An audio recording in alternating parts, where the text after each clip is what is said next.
भौजी ये भौजी का हो देवर बबुआ? एको बात पूछी। पूछा। किसी अबू तना ना हो।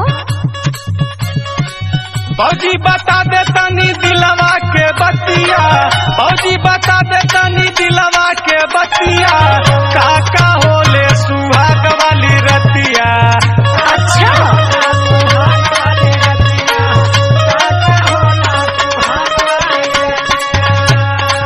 अच्छा तो ये कुल पूछबा का? हाँ हो भौजी तनी ये कुल जानल चाहते हैं। अच्छा सुना। सुनावा।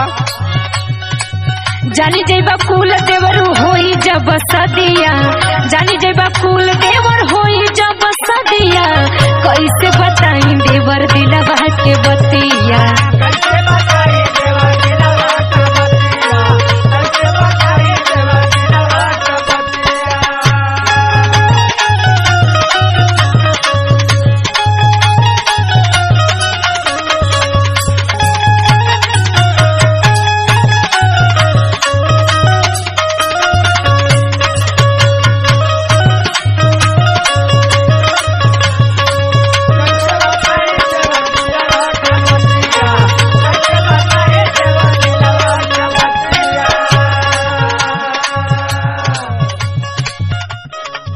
तो से पूछी लाए भौजाई,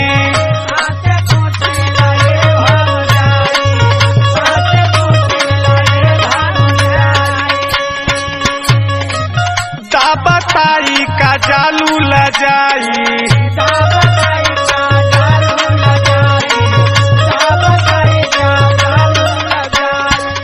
अच्छा ये बतावा। बोला भौजी। लइका तो हवा न? बियाह शादी ना भइल त लइका न बानी। अच्छा तो सुना। सुनावा। लइका न हवा तोहे समझाई,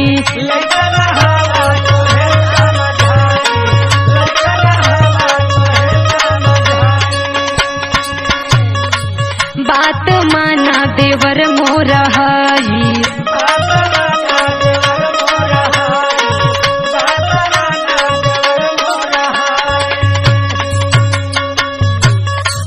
ए भौजी का हो? सुना।